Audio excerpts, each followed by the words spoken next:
Tal médicos hoy revisamos un tema muy fundamental para su preparación, tanto para la vida, para el profesional, para ganar, para todo lo que venga a partir de ahora. Lesión renal aguda y crónica, dos enfermedades que vemos en todos los servicios, tarde o temprano, complicaciones por la cirugía, complicaciones por una enfermedad mal diagnosticada, debut de algunas enfermedades, etcétera, etcétera. Y pues su importancia radica en sus clasificaciones y en que pues siempre entran en cualquier contexto clínico. Entonces siempre son susceptibles a ser preguntadas y en Sonar les van a venir al menos unas 5 preguntas, si no es que más, sobre estos dos temas. Entonces hay que revisarlo a profundidad. Vamos a ver entonces lesión renal aguda. La guía lo define como la pérdida abrupta de la función renal y esa se manifiesta con la disminución de la tasa de filtrado glomerular, provocando alteraciones en el equilibrio hídrico, hidroelectrolítico y ácido base. Y vemos que generalmente en la aguda se van a elevar los productos nitrogenados.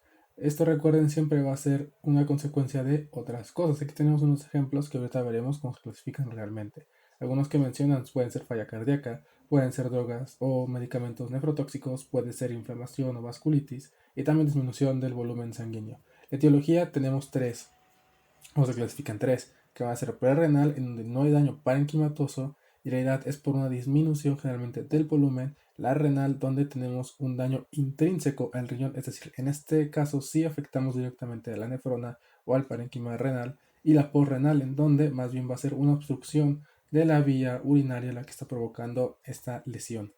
En epidemiología vemos que la guía no nos habla mucho sobre las frecuencias, el porcentaje de afectados, porque dice que no lo tienen, que en México nadie hace ese estudio, nadie ha intentado calcular más o menos cuál es la frecuencia de esta enfermedad, solo saben que es muy frecuente, que prolonga la estancia hospitalaria, que puede aumentar la mortalidad entre 4 y 8 veces, y las principales causas hospitalarias son hipovolemia y uso de nefrotóxicos.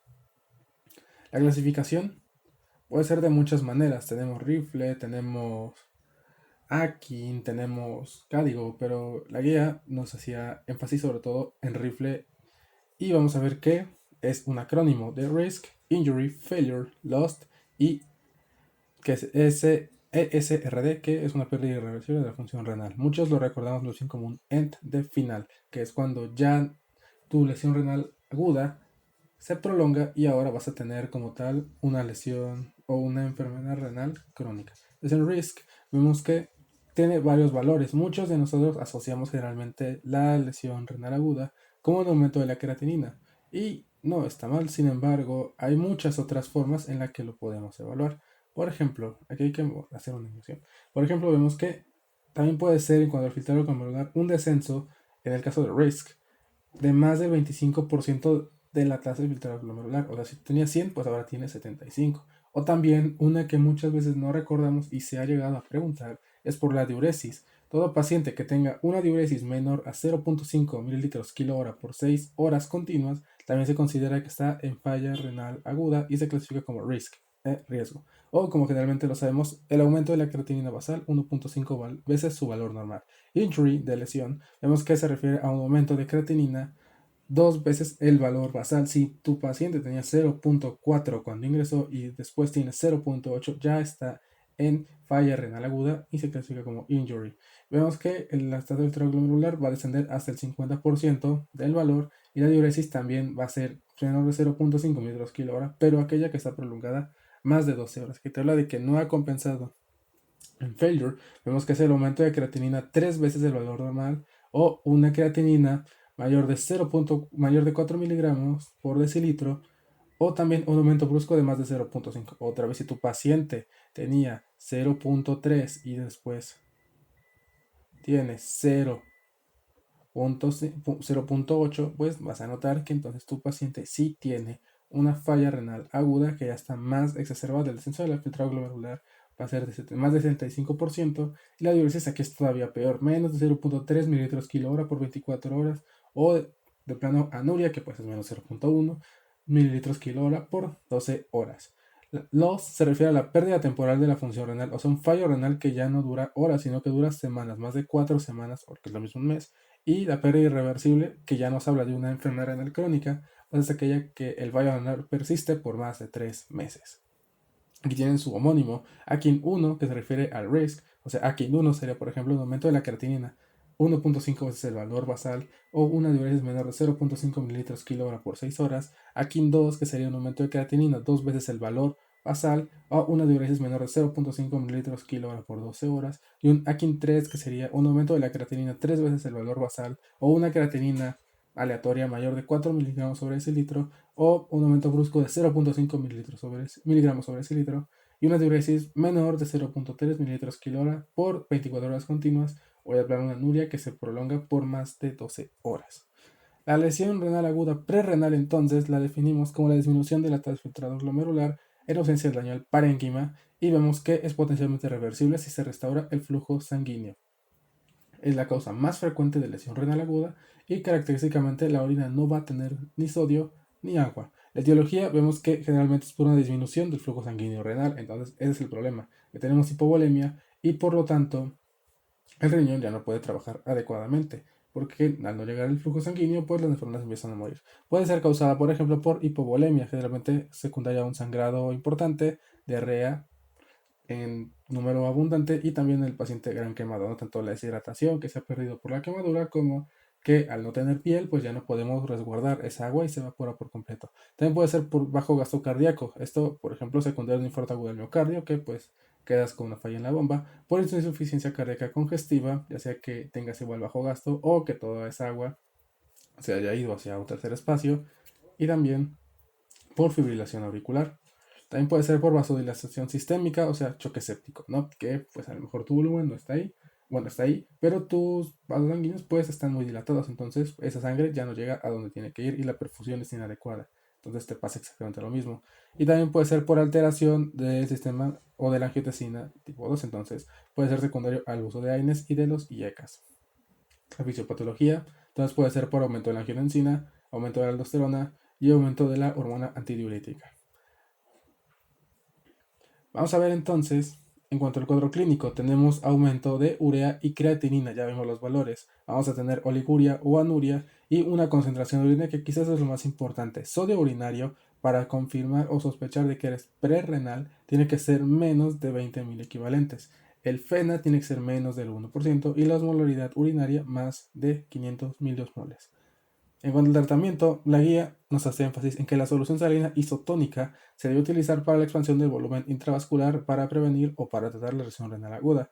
Obviamente, estrechamente vigilando el riesgo de presentar hipernatremia e hipercloremia, porque le pasamos mucha solución salina. Entonces, estamos aumentando continuamente el volumen de sodio y de cloro, y si nos pasamos de más, pues obviamente vamos a generar otro tipo de sintomatología, otro tipo de enfermedad por la cual el paciente no vino. Entonces, eso también nos podría complicar, nos puede dar trastornos hidroelectrolíticos que compliquen el desarrollo del paciente. Y vemos que solo se debe utilizar diurético cuando hay datos clínicos de sobrecarga de volumen, es decir, si tenemos insuficiencia cardíaca, quizá en ese punto sí vale la pena utilizar diurético. Si tenemos edema agudo de pulmón, también puede ser, pero de hecho la guía menciona que si no es ninguna de estas causas, se contraindica totalmente, porque menciona que incluso esto puede precipitar una lesión renal aguda porque pues orinas demasiado, ya tienes todavía menos volumen y ahora sí tienes tu debut como falla renal. Entonces solamente en el caso de que tú compruebes que sí tienes sobrecarga de volumen. Si no es el caso, no se recomiendan en absoluto. Entonces el tratamiento en el caso de hipovolemia puede ser rehidratación. En el caso de edema, o sea que el agua se haya escapado a un tercer espacio, pues solo se mide. Y en el caso de bajo gasto cardíaco, pues inotrópicos para fomentar que la bomba siga funcionando. O bueno, en este caso el corazón. La lesión renal vemos que es un daño directo al túbulo o a los glomérulos renales. El cuadro clínico va a ser instauración en los primeros 3 días y el mantenimiento va a durar de 1 a 3 semanas. En los primeros 3 días es cuando inicia esta lesión, es decir, cuando empieza a haber el daño nefrotóxico o directamente al glomérulo o a la nefrona, y va a empezar a instaurarse la enfermedad. Después viene el mantenimiento que dura 1 a 3 semanas, donde ahora sí aparecen como tal la sintomatología. Puede ser de biología tóxica, donde tenemos una uresis conservada, puede ser isquémica, donde obviamente, como dice, si es isquémico, si no llega sangre, pues no tienes que filtrar, pues vas a tener oliguria. Si tienes sobrecarga, pues vas a presentar edema. Si tienes una alteración hidroelectrolítica, generalmente debutas con acidosis metabólica, con hiperuricemia. Entonces, aquí ustedes ya se pueden acordar, desde visita en urgencias, en medicina interna, en cirugía, donde los pacientes a los que tenían este tipo de complicaciones, pues generalmente tenían una acidosis metabólica. Y También puede continuar hasta la resolución, pero con una poliuria ineficaz. Esto posteriormente a las 3 semanas, en caso de que se remita. Si no, ya vimos que se considera que está teniendo una alteración que probablemente vaya a la cronicidad. La fisiopatología vemos que tiene necrosis, puede ser por necrosis celular, por obstrucción luminal y porque aumenta la presión en la cápsula de Bowman. El cuadro clínico, bueno, aquí se repitió. El tratamiento, vemos que si es hipovolemia, pues puede ser sueroterapia, obviamente evitando la sobrecarga hídrica, en cosa de que sea porque nuestro paciente también ya tiene otra enfermedad, ¿no? O sea, el que tú tengas una insuficiencia cardíaca no te exime de que tengas una lesión renal por el uso de medicamento o por otra razón, ¿no? La oliguria se trata forzando la diuresis con furosemide a dosis elevadas, 120 a 240 miligramos, muchísimo. La acidosis metabólica solo se utilizará bicarbonato si el pH es menor de 7 y si el bicarbonato obviamente también es menor de 18. Solo en esos casos se recomienda utilizarlo, si no, pues le conviene más por agua. Y la hiperpotasemia solo se va a tratar si el potasio es mayor de 6.000 equivalentes sobre litro. Tú solo tienes polarizantes y todas esas cosas, ¿no? Tu insulina, bla, bla, bla.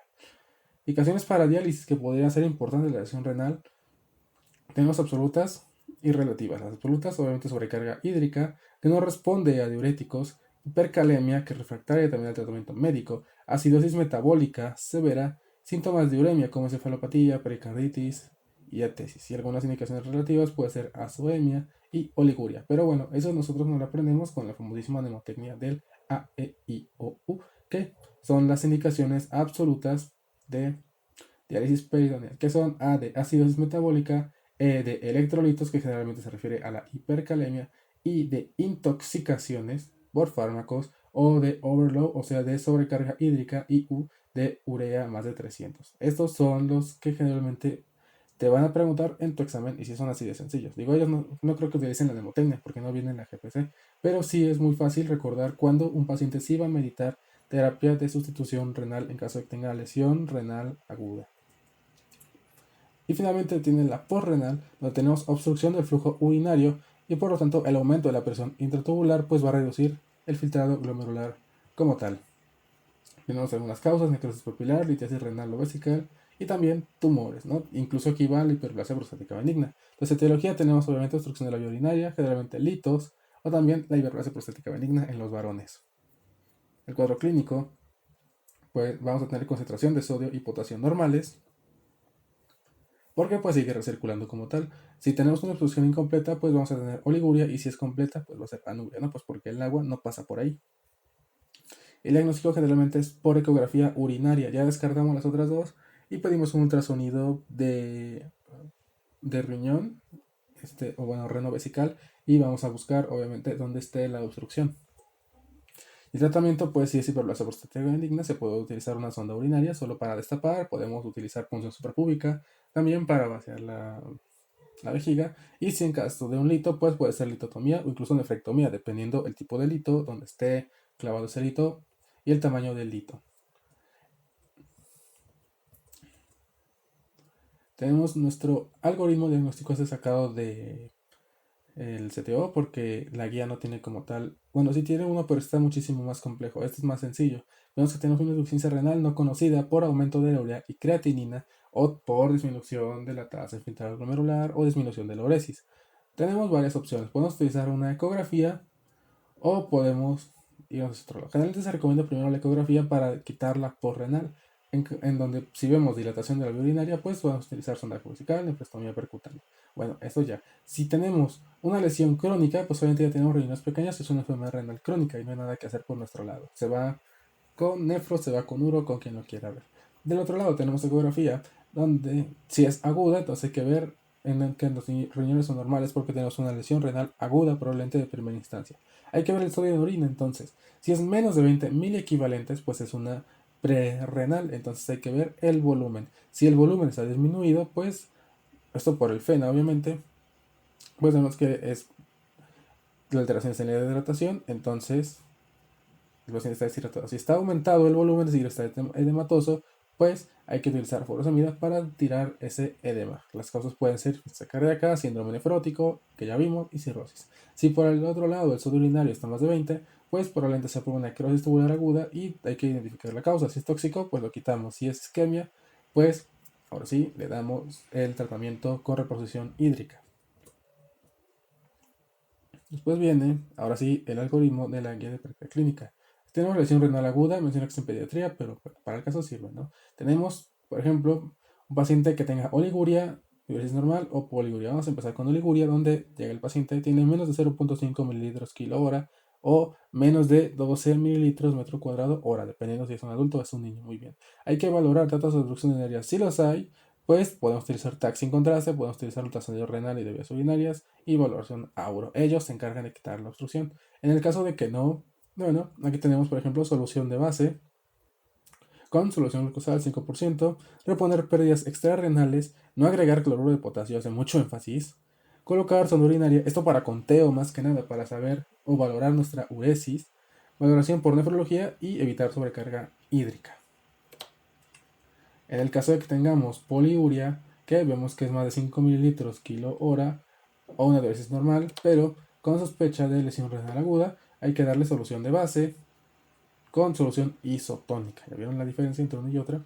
Y vamos a hacer reposición de diuresis, reposición de pérdidas extrarrenales y aporte de electrolitos a valores normales. Muy bien, se corrigen las alteraciones metabólicas, ya sea hipercalemia, acidosis metabólica o hiponatremia. Entonces hay que hacer manejo médico de la lesión renal aguda, evitar sobrecarga hídrica, ajustar medicamentos, evitar nefrotóxico, reducción de líquidos y tratamiento de comorbilidades. Hay que calcular entonces la sobrecarga hídrica. Si no la tenemos, pues hay que mantener una adecuada perfusión. Si tenemos sobrecarga, pues quiere decir que nos pasamos. Le podemos dar furosemide o bumetanida. Pero bueno, furosemide para rápido.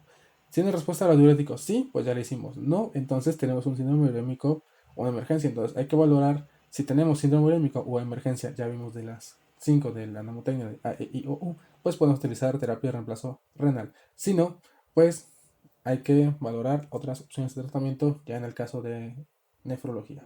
Así de sencillo. Lesión renal crónica. Se define como la disminución de la función renal demostrada por tasa de filtrado glomerular menor de 60 mililitros minuto en 1.73 metros cuadrados. ¿Por qué les digo toda esta cosa? Pues porque a veces solo te preguntan cómo se valora o cuál es el valor o las unidades en las que se evalúa la tasa de filtrado glomerular. Mililitro minuto 1.73 metros cuadrados y al menos 3 meses de duración, que confirma lo que estábamos viendo en la E de rifle. Entonces aquí tenemos los criterios que se deben presentar al menos 3 meses. Pueden ser marcadores de daño renal de acuerdo a la guía de práctica clínica, que puede ser albuminuria, puede ser anormalidades en el sedimento urinario, puede ser anormalidades hidroelectrolíticas y otras debidas a trastornos tubulares, puede ser anormalidad estructural detectada por imagen, o si tú le haces el ultrasonido al ataque y ves un riñón pequeño, ves un riñón quístico, ves un riñón que no está normal, también ahí puede ser, o incluso historia de trasplante renal. Y el más fácil, disminución de la tasa glomerular, que esté menos de 60 mililitros minuto 1.73 metros cuadrados, que obviamente va del código 3A al 5. Etiología, los más importantes que menciona la guía de práctica clínica, de hecho cada que puede hacer referencia otra vez a ellos, son la diabetes mellitus, la hipertensión arterial y puede ser también por tóxicos, generalmente fármacos. Epidemiología, aproximadamente el 14% de la población la va a padecer, es la décima causa de mortalidad y es una reducción importante de años de salud. ¿Qué es lo más importante quizá? Que es una de las más importantes causas de mortalidad.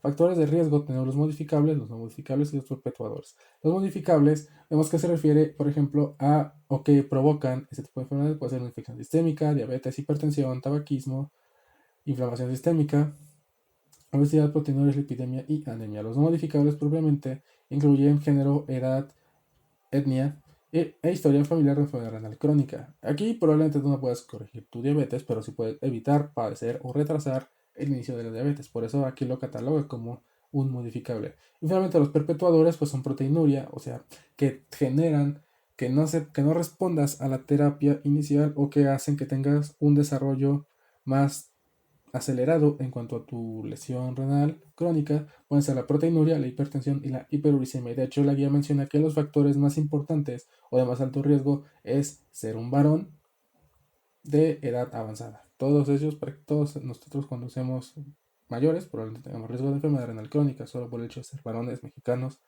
de edad avanzada. En cuanto a factores de riesgo, también tiene otra clasificación importante que hay que recalcar. Por ejemplo, factores de susceptibilidad, o sea que Tú por tenerlos eres más susceptible a que presentes la enfermedad, más no que te vaya a dar. Pueden ser edad avanzada, historia familiar de enfermedad crónica, bajo peso al nacer, raza negra, y hacer énfasis otra vez en hipertensión arterial, diabetes mellitus y nivel socioeconómico bajo. Factores iniciadores, que son los que te van a provocar o van a hacer que debutes con enfermedad renal crónica. Aparece de nuevo hipertensión arterial, diabetes, fármacos nefrotóxicos, y menciona que los principales es el uso crónico de AINES. Entonces hay que tener por eso mucho cuidado con esos medicamentos, porque causan, aparte de otras de sangrado tubo digestivo, provocan lesión renal aguda y también lesión renal crónica, crisis renal, infecciones urinarias, infecciones sistémicas, enfermedades autoinmunes, factores que de la progresión ya te dio, y esto va a hacer que persista: proteinuria persistente, hipertensión arterial mal controlada, diabetes mal controlada, tabaquismo, lipidemia, anemia. Y factores de estadio final, o sea que van a hacer que no solo progrese tu enfermedad, sino que son los que van a originar que llegues a la terapia de sustitución renal, que puede ser dosis baja de diálisis, acceso vascular temporal para diálisis. O sea, obviamente si tú ya tienes diálisis, pues obviamente eso quiere decir que si estás en estado 4 es cuestión de tiempo para que llegues al estadio 5. Entonces, tener diálisis ya es obviamente que vas a llegar para allá.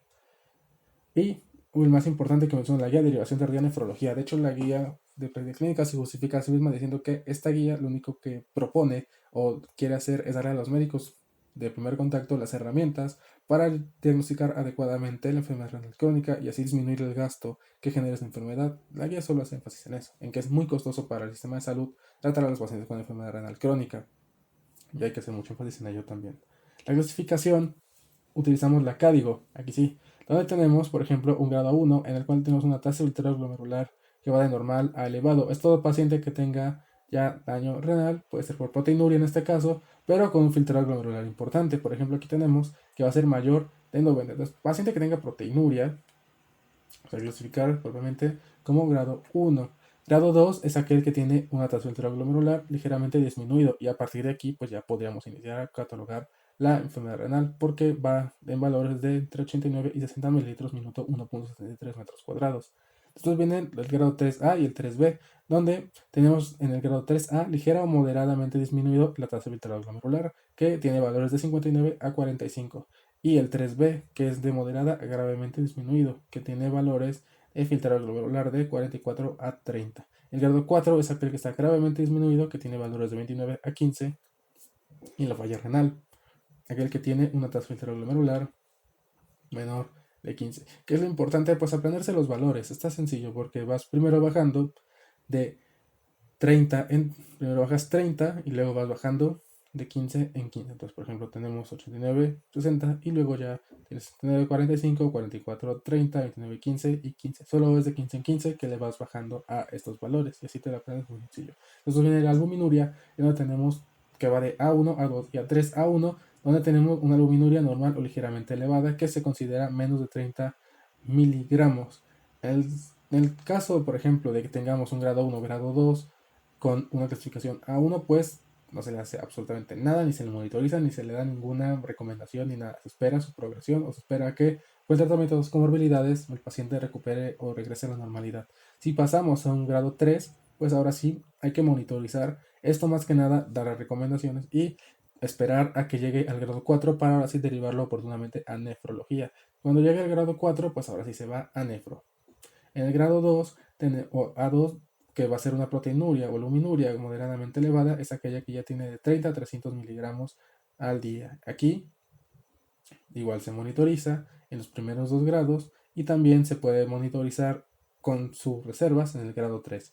Una vez que llegamos al grado 4 se deriva. Y en la luminuria A3, que es una gravemente elevada, aquella que tiene o que suelta más de 300 miligramos, pues inmediatamente, no importa cuál sea tu estadio, lo tienes que derivar a nefrología para evitar la progresión, porque ya vimos que la albuminuria pues es uno de los que provoca la iniciación o la progresión de la falla renal crónica. El tamizaje, en que lo vamos a hacer: pacientes más de 50 años que tengan hipertensión o diabetes, y esto para determinar la diferencia de enfermedad renal, ya que menciona que es una intervención costo efectiva baja. Entonces tú cuando estás en seguimiento de tus pacientes en su consulta, pues obviamente vas a pedir una química sanguínea, y ahí pues te viene la creatinina. Entonces utilizando las fórmulas pues ya no necesitas ninguna otra cosa. Y lo importante es que si tú encuentras que tu paciente ya llegó a un CADIGO grado 3, pues inmediatamente lo refieres directamente a nefro para evitar la progresión y que el paciente requiera terapia de sustitución renal, y también pues le das una mejor calidad de vida. De ahí la importancia de que tengas el tamizaje en tus pacientes con factores de riesgo, y también obviamente continuar las recomendaciones que se hacen en todos los demás pacientes con las distintas enfermedades que hayamos revisado. Entonces se sugiere utilizar la determinación albúmina con tiras reactivas o determinación analítica de albúmina en orina, o la transfiltrado glomerular dependiendo de la disponibilidad de las pruebas, porque también puedes utilizar una tira reactiva y tú encuentras que tienes proteinuria. Bueno, pues si te salen dos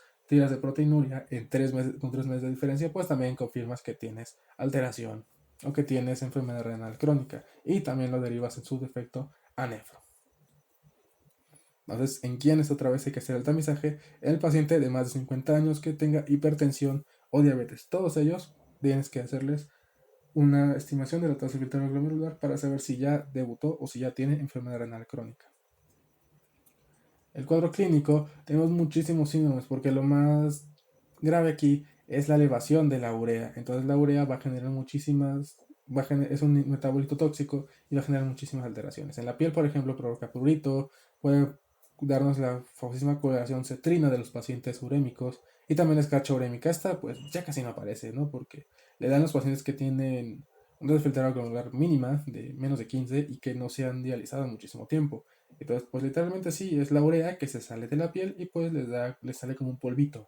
Pero pues eso yo solo lo he visto una vez en el Hospital General de México, y pues rarísimo, porque pues quiere decir que nunca has ido a un médico y llevas con esa enfermedad años sin control. Entonces, muy muy raro. Además, pues que sobrevivas a este tipo de intoxicación también es difícil como para poderla diagnosticar.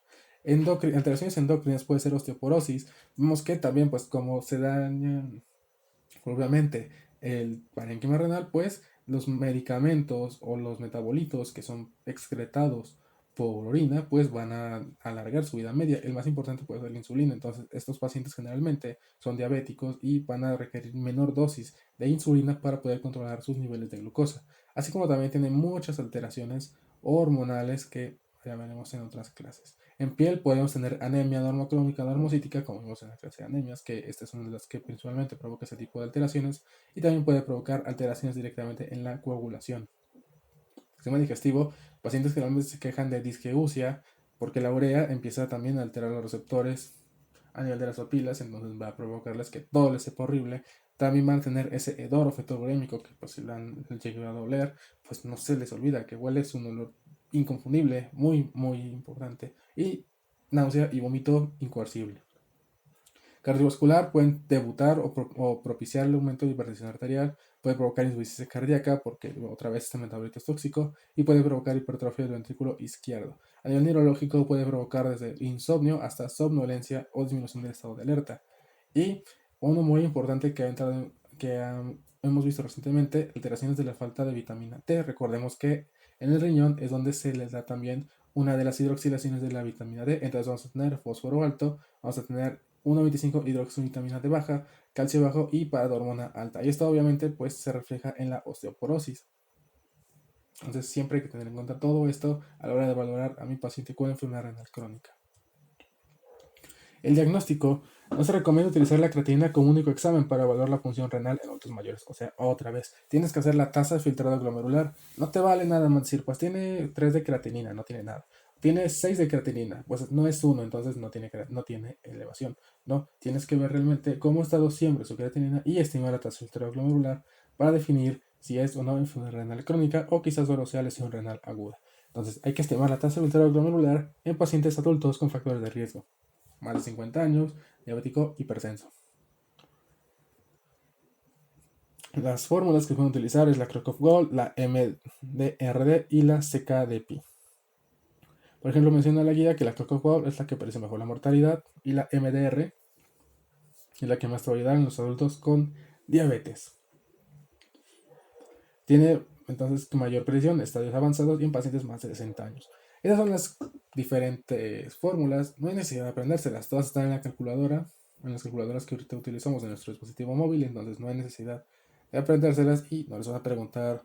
Les pueden preguntar quizá cuál es el nombre de la fórmula, pero no les van a preguntar ni la fórmula ni que realicen operaciones matemáticas que requieren esa fórmula. Entonces esto, solo sepan cuáles son el nombre de la fórmula que van a utilizar para que cuando estén atendiendo a sus pacientes pues la usen y valoren cuál es su tasa de filtrado glomerular estimada y tomen la medida adecuada.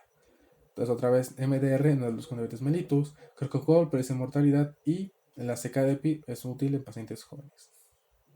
Luego de la proteinuria, vemos que se recomienda la medición de albúmina en pacientes de alto riesgo, como diabetes y hipertensión, ya que obviamente la detección temprana mejorará el pronóstico de enfermedad renal crónica porque nos permite hacer modificaciones en el tratamiento y evitar la progresión. Si nosotros seguimos permitiendo la proteinuria, pues obviamente nuestro paciente va a seguir progresando su enfermedad renal crónica de forma descontrolada.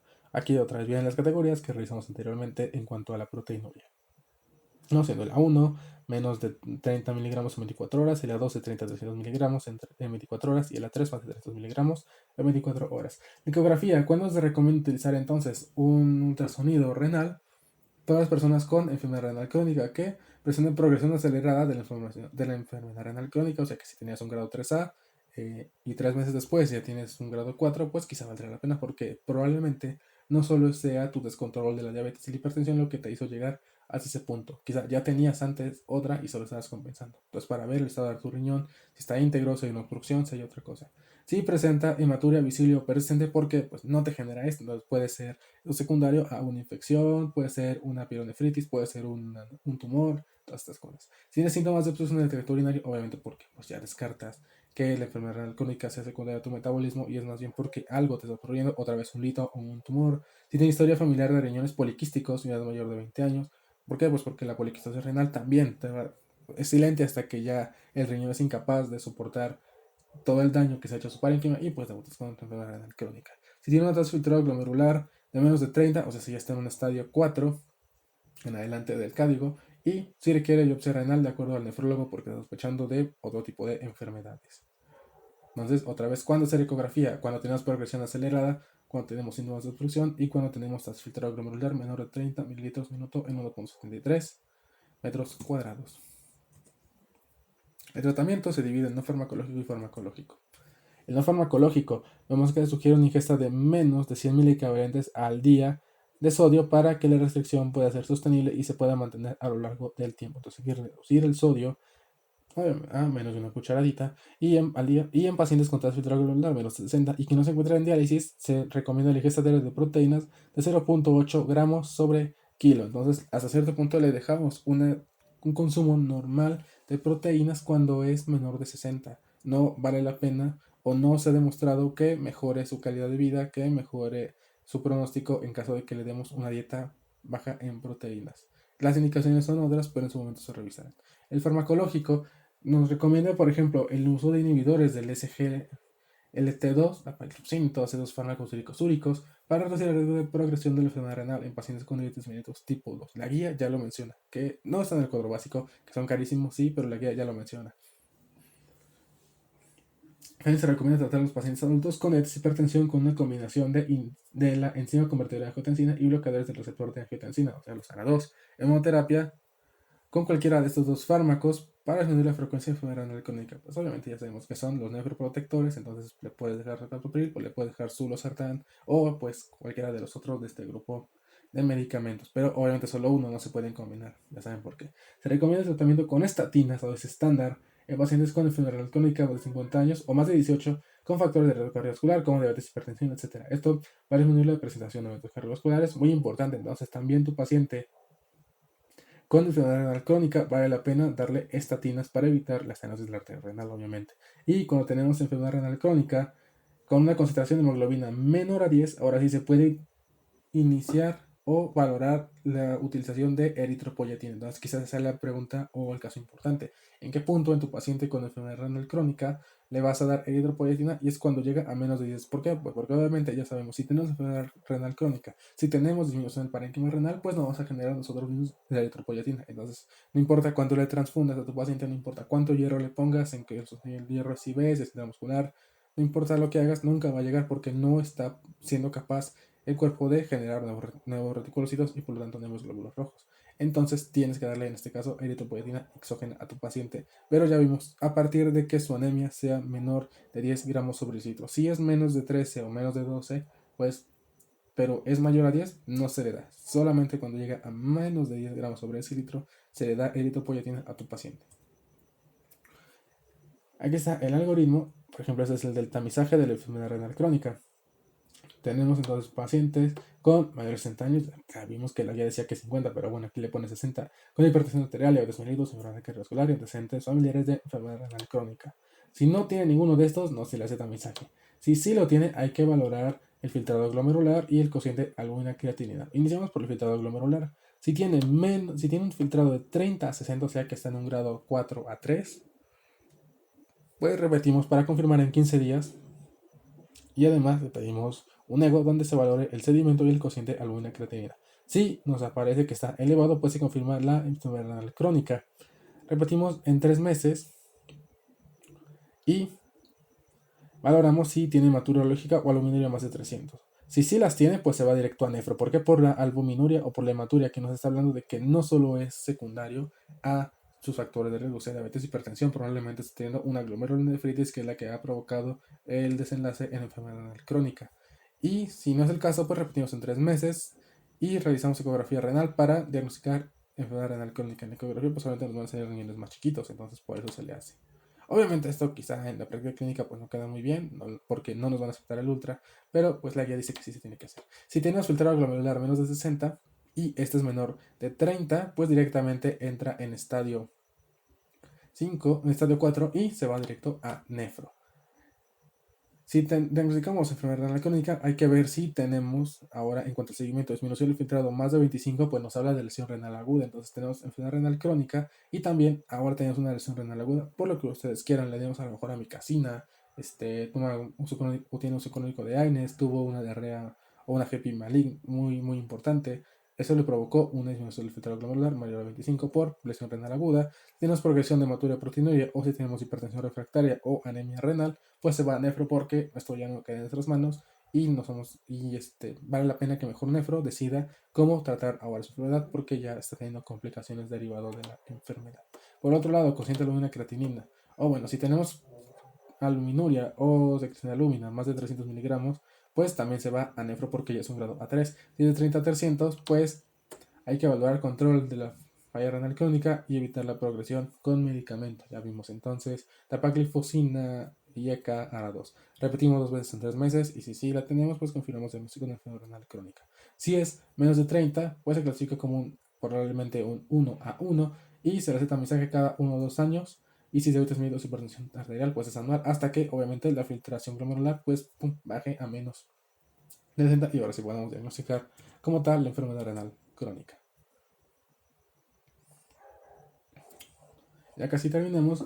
Entonces, ya tenemos un paciente adulto que acude a consulta médica. Entonces, factores de riesgo, otra vez, si sí los tiene, medimos la presión arterial, solicitamos cateínas, medimos la filtrado glomerular, utilizando CKD-EPI. Vean aquí, la guía incluso sí nos recomienda que mejor usemos CKD-EPI.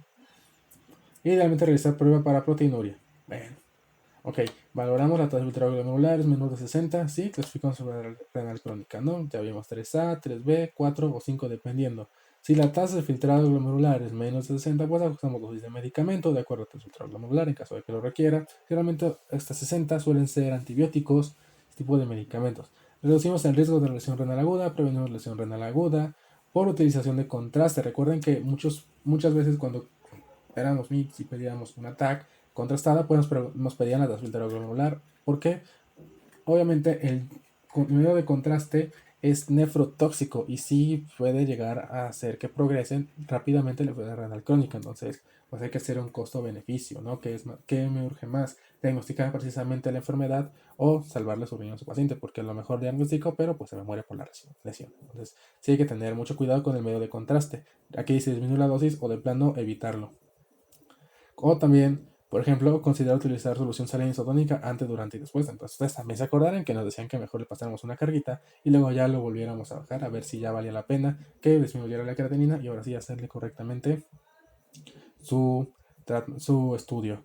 También aplazar la utilización de metformina, bloqueadores del sistema renina angiotensina externa y diuréticos. Si ya llegamos a una tasa de 40-60, pues hay que evitar el uso prolongado de AINES, pacientes con artritis, obviamente, quizás sean las que más debuten, o con lesiones osteomusculares también, y continuar la metformina. Ya sabemos entonces que cuando llegamos a una tasa glomerular de 30 a 45, pues hay que evitar el uso prolongado de la AINES y vigilancia estrecha del uso de metformina al 50% de la dosis. Esto obviamente por el efecto adverso de la metformina, que es la acidosis láctica, que se presenta en pacientes que tienen tasa de filtrado glomerular menor de 30. Si tenemos tasa de filtrado glomerular menor de 30, pues ya tenemos fármacos a evitar. Evitamos cualquier AINE, no importa cuál sea, ya no se vale usar naproxeno, ni clofenaco, ni nada de eso. Evitar bifosfonatos, a pesar de que vimos que tienen esa alteración. Evitar la metformina y utilizar cautelosamente IECA y ARA2. Más que nada porque no se ve el beneficio y puede provocar estenosis de la arteria renal y que tengas una lesión renal aguda. Identificar y tratar causas específicas, ¿no? Por ejemplo, progresión de la enfermedad renal crónica, pues aquí tenemos la meta de la presión arterial que tiene que ser menos 140-90, que ahora sí coincide con lo que dice la GPC. Considerar meta de TA menos 130-80 si tenemos proteinuria más de 300, y ECA o ARA2, para hipertensión arterial con la proteinuria más de 300, obviamente, si la tasa glomerular sigue siendo mayor a 30, y una dieta hiposódica con sodio menos de 2 gramos por día. La diabetes, la meta menos de 7 de hemoglobina glicada. Obviamente, si no tiene anemia. Si tiene anemia, pues ya no tiene caso, porque recuerden que todo paciente con anemia o con, ¿cómo se llama esta cosa? Con hemoglobinopatía, o sea, talasemias, trepanocitosis y todo eso, pues la hemoglobina glicada queda en segundo plano porque ya no se puede valorar adecuadamente. Evaluación de complicaciones, ¿no? Si tenemos tasa filtrado glomerular más de 30 y la hemoglobina menos de 3 en hombres y menos de 2 en mujeres, tratar primero el déficit con hierro hasta que sea menor a 10. En ese caso, ahora sí ya podemos utilizar propiamente la eritropoyetina. La acidosis, la meta de bicarbonato es mayor de 22, pero ya vimos, solo cuando sea menor de 18 vale la pena darle el tratamiento. Si tenemos enfermedad mineral ósea, hay que medir calcio, fósforo, vitamina D y PTH. Si hay hiperfosfatemia severa y elevación del PTH, pues se va a nefro porque ellos van a decidir qué es lo que más le conviene. Si le dan vitamina D, si le dan calcio, si le dan lo que necesite, si le dan bifosfonato y así. Y muy importante, vacunar contra influenza y neumococo. Indicamos entonces la proteinuria menos de 30, 30 a 299, más de 300, en fin. Valoramos enfermedad renal crónica y enfermedad cardiovascular y considerar tanto para lipidemia si es mayor de 50 años, su estatina, o si tiene alto riesgo de enfermedad cardiovascular, también su estatina. Entonces, ¿qué puede ser lo más importante de todo esto? Que cuando vamos a referir a nefrología, si tiene tasa de glomerular menos de 30 o proteinuria más de 300, si la disminución de la tasa de glomerular es más de 25% en 3 meses, si tenemos hiperparatiroidismo secundario, si tenemos hipercalemia persistente o acidosis metabólica persistente, si tenemos litiasis renal de repetición, si tenemos hematuria a determinar y si tenemos enfermedad renal crónica de etiología hereditaria o incierta. Muchos datos que vimos el día de hoy, pero todos son muy importantes, todos son susceptibles de ser preguntados y les van a ayudar muchísimo en su preparación para el examen. Si ustedes entienden y repiten esta clase, o sea que me la puedan decir ustedes mismos, van a ver que tienen toda nefrología prácticamente en sus manos con los dos temas que hemos revisado. Los demás, los vamos a ver en su momento, pero estos son los más importantes que ustedes sí o sí tienen que saber porque sí o sí les van a venir en su examen y les van a dar muchísimos puntos en medicina interna. Entonces, por mi parte, es todo el día de hoy. Una clase muy larga, yo lo sé, pero que sí hay que ver mucho en cuenta. Entonces, ya saben, síganos en las redes sociales, seguimos subiendo mucho material. Suscríbanse, denle like y comenten acá abajo para seguir subiendo estos videos. Muchas gracias, me despido, adiós.